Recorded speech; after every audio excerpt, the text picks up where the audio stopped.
এসেছি তাই না? আমরা সবাই কি কারণে এসেছি? ড্রাইভিং শেখার জন্য। তো ড্রাইভিং শেখার কিন্তু কিছু নিয়ম কানুন আছে। গাড়ি চালালে যদি আপনাদের প্রথম দিন আমি গাড়ি থেকে ওই দিনে গাড়ি চালানো শুরু করছি তাই না? গাড়ি চালাতে পারি না, যেদিন গাড়ি দিতে ওই দিন কিন্তু মেন রাস্তায় গাড়ি দিয়ে, কিন্তু নিয়ম কানুন দিতে হবে না।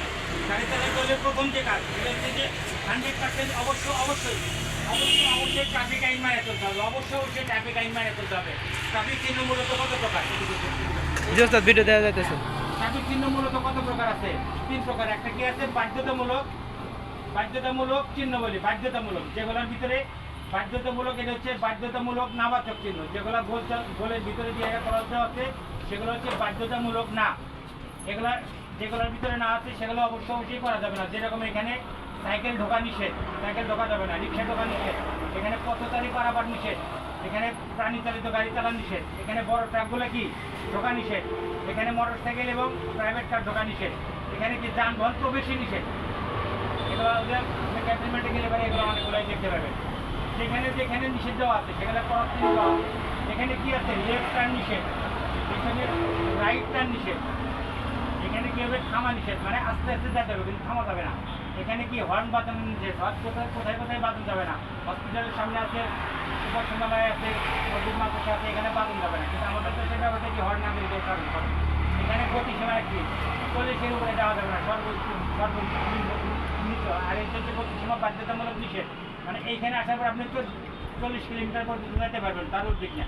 আর এইখানে যখন এই সিগন্যালটা দিব তারপরে কি আপনি ইচ্ছা মতো আবার চালাতে পারবেন, কারণ গতিসীমার বিরুদ্ধে চলে গেছে। সেখানে কি গ্রিন সিগন্যাল, সাময়িক চিহ্ন, তারপরে এগুলো আমার চিহ্ন, তারপরে এইগুলো যেগুলো আছে এটা কি বাধ্যতামূলক চিহ্ন বলি, এগুলো হচ্ছে বাধ্যতামূলক। সেখানে আপনার সোজা যেতে পারবেন, বামে যেতে পারবেন, ডাইনে যেতে পারবেন, মানে এখানে যাকে যে দেওয়া আছে সেগুলো হচ্ছে যে বাধ্যতামূলক হাম। আর এটা হচ্ছে সতর্কতামূলক চিহ্ন। আপনি গাড়ি চালাচ্ছেন, রাস্তা খেয়াল করলেন না, রাস্তার অনেক আগেই এখানে দেওয়া আছে সামনে একটা চার রাস্তা আছে, সামনে একটা চোর রাস্তা আছে, এখানে একটা সামনের রাস্তা আছে, এখানে অল্প একটু যাওয়ার পরে ডাইনে একটা রাস্তা আছে, খেয়াল করে যেতে পারে, আপনি বামে করে ডাইনে করে। তারপরে এটা কী করে? কী বলে? টি জং করতে কি বোঝায়? কাজীপুর রাস্তার মোড় থেকে আসছে না, আর একটা সোজা রাস্তা, এটা হচ্ছে 3 রাস্তা, টি জং, এটা হচ্ছে টি জং। এটারই বলে কি ওয়াই রোড। এই ওয়াই রোডটা কোথায় আছে? মৌসুমিতে নামান করে বামে গেছে একটা, ডাইনে গেছে একটা, আর আমরা এদিক থেকে গেলাম, তাহলে কি এলো? এটা ওয়াই রোড। এগুলো মাথায় রাখতে হবে এই কারণে যে এই সব সাইড থেকে গাড়ি আসতে পারে। আর এটা হচ্ছে কি গোল রাউন্ড, এটা তো আমরা বুঝছি সবাই, এটা হচ্ছে গোল চত্বর, এটা হচ্ছে গোল চত্বর। আর ট্রাফিক সিগন্যাল কত প্রকার? ট্রাফিক সিগন্যাল আছে ধরেন কি রেড সিগন্যাল থামা, অবশ্যই থামা, হলুদ সিগন্যাল যাওয়া এবং থামার জন্য প্রস্তুত নেওয়া, আর গ্রিন সিগন্যাল শুধু যাওয়া। আর আপনি গ্রিন সিগন্যাল যাইতেছেন, গ্রিন সিগন্যাল যাইতে হলুদ সিগন্যাল করছে, এখন তো আপনি বুঝতেছেন না যে হলুদের পরে কি আসবে, লাল আসবে না গ্রিন আসবে। যার কারণে আপনাকে সতর্ক থাকতে হবে, ব্রেকের কাছে পা রাখবেন, গ্রিন করলে চলে যাবে। আর যদি ওই টাইমে লাল হয় তখন আবার করবে, তাই না? আর এখানে কি কি আছে? এখানে সব কিছু যা আছে। আর এটা হচ্ছে যে আপনার কোথায় কি পাওয়া যাবে? তথ্যমূলক চিহ্ন, মানে তথ্য। এটা সবচেয়ে বেশি খেয়াল রাখতে হবে আমাদের কোনটা? Real crossing. এটা যখন আপনার এই ইন্টারভিউ দিতে যাবেন বিআরটিতে, তখন আপনাকে এইটা প্রশ্ন করবে, এই লাল গাড়িটার কী কারণ? একটা লাল গাড়ি একটা কালো গাড়ি, তাহলে লালটা কেন দিচ্ছে, কালোটা কেন দিচ্ছে, তাই না? ওভারটেক নিষেধ।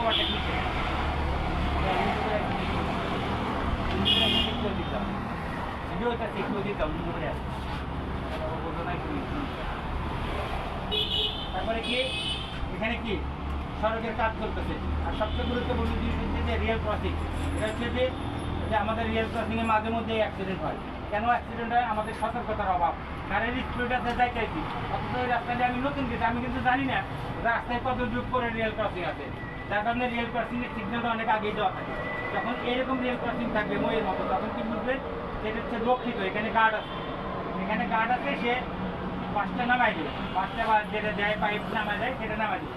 আর এটা হচ্ছে যে কয়লার ইঞ্জিনের মতো একটা দেওয়া আছে, অনেক আগের একটা ইঞ্জিন দেওয়া, সেটাতে কীভাবে অরক্ষিত রেল ক্রসিং, অরক্ষিত, মানে ওইখানে কোনো সিকিউরিটি নাই, নিজ দায়িত্বে পার হওয়া লাগবে। সেই ক্ষেত্রে কী করতে অবশ্যই আগে আপনি নিয়ন্ত্রণ করা লাগবে। ওইখানে জায়গায় গাড়িটাকে আপনাকে থামাইতে হবে, গাড়িটা থামানোর পরে তারপরে ডাইনামিক ক্লিয়ার যদি দেখেন, তারপর আপনি গাড়িটা আনতে হবে। আপনি হুট করে গাড়িটা আনতে হবে। আমাদের কিন্তু মাঝে মধ্যে যে অ্যাক্সিডেন্টটা হইতেছে এই অরক্ষিত রেল ক্রসিংয়ের কারণে, কারণ এই ড্রাইভারদের সতর্কতা নাই। একজন পার হয়ে গেছে, আবার আর একজন পার হয়েছে। কয়েকদিন আগে একটা ভিডিও দেখলাম, ট্রেনে আসতেছে, ড্রাইভার কী করছে, টান দিচ্ছে, টান দেওয়ার পরে ওইখানে গাড়িটা আটকে গেল, লোকজন বাড়ছে, দেখলাম ড্রাইভারটা নামার পরে টেনশন করা যাবে হয়েছে, এটা পরে দেখা যাবে। আগে দরজা ফেলে দিলে তারপরে কি করবো, সবাই বাঁচতে পারবে, প্রাণ বাঁচাটা আগে। এখন মনে করেন যে ম্যানুয়াল গাড়ি চালাচ্ছে, আপনার ব্রেক ফেল হলো, ম্যানুয়াল গাড়ি ব্রেক ফেল হলো, তখন আপনি কী করবেন? ব্রেকে পড়াতে দেখলেন আপনার গাড়িতে ব্রেক নাই, সেক্ষেত্রে আপনাকে টেনশন ফিল করা যাবে। কিন্তু গাড়িতে চারটে আছে, বোঝানোর দরকার নাই। আপনার গাড়িতে 4 আছে, সাথে সাথে 3 করবেন, সাথে সাথে 2 করবেন, সাথে সাথে 1 করেন, 1 করে একটা লাস্টে ছেড়ে দেন, গাড়ি আপনার নিয়ন্ত্রণ হয়। 1 গিয়ারে গাড়ি কমেন, 1 গিয়ারে পিকআপ যাওয়ার পরেও গাড়ি কত কষ্ট, আর তখন আপনি পিকআপই দিবেন না, তখন আপনার গাড়ি এমনি স্লো হয়ে যাবে, কিন্তু আপনার টেনশন ফিল করা যাবে না। দেখেন যে আপনার হাতে সময় আছে, আপনি তো ব্রেক ফেল করেন, আগে থেকে আপনি ব্রেকে টাচ করবেন, কিন্তু আপনার ব্রেক হচ্ছে না, তারপরে চালানোর দরকার। আসতে পারে কী করবেন, 4 আছে, 3 দিলেন, 3-এর পরে 2 দিলেন, 3-এর পরে 1 দিলেন, আপনি টাইম পাবেন, ক্লাস করে 1 দিলেন, ডাইরেক্ট লাস্টে ছেড়ে দেবেন, যত তাড়াতাড়ি থাকবেন তত তাড়াতাড়ি আপনার গাড়ি নিয়ে যাবেন। আপনি বাইকেও টেস্ট করে দেন, কাউকে মনে করে দেন, তাহলে কী হলো, আমাদের সব সাইডে শেখা হলো। আর একটু আগে বলছি যে গাড়ির কয় সাইড খেয়াল করে চালাবেন, বলেন কয় সাইড খেয়াল করে একটা গাড়ির কয়টা সাইড? 6টা সাইড। 6টা সাইড কি দিয়ে? লেফট সাইড, বাম সাইড, ডান সাইড আপনি খেয়াল করলেন, সামনে সাইড খেয়াল করবেন, পিছনের সাইড খেয়াল করবেন, তাহলে গেলাম 4 সাইড, তাই না? আপনি যদি নিচে নিয়ে খেয়াল না করেন, নিচে ড্রেন আছে, নিচে ভাঙা আছে, নিচে একটা মোটা আছে, ট্রেনের গাড়ি গেলে রাস্তাঘাটে মোটা আছে, বা গাড়ির ভুল করে আছে, যদি খেয়াল না করেন তাহলে চলবো।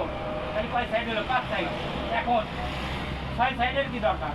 আপনি যখন একটা বড় লরি চালাবেন, আপনার মাল ভর্তি গাড়ি, উপরে অনেক মাল, তাই না? লোড বেশি, ছোট্ট একটা ব্রিজ আছে, আপনি ভিতরে যেতে পারবেন, উপরে খেয়াল না করলে তো আপনি যেতে পারবেন না।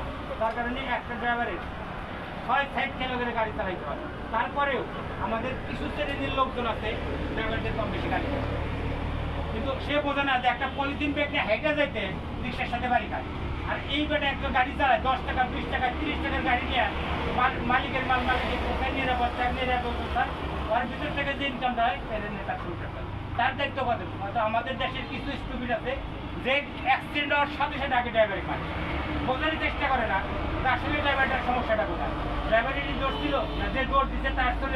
আমাদের দেশের এমন একটা অবস্থা যে রাস্তাঘাটে গরু ছাগল থাকে, রাস্তাঘাটে গরু ছাগলকে ট্যাপ দেয়, অথচ একটা ছাগল তলে বলে ড্রাইভারে মারে, একটা গরু তলে বলে ড্রাইভারে মারে। আবার একটা জিনিস খেয়াল করেন, স্বামী স্ত্রী ঝগড়া রাখছে, স্ত্রী মারার লেগে স্বামী দাবার দিতে, স্বামী যে টাকি নিতে বলছে, এলাকার লোক বলেছে টাকি আমাদের দেশের ড্রাইভারি করার মানে কি?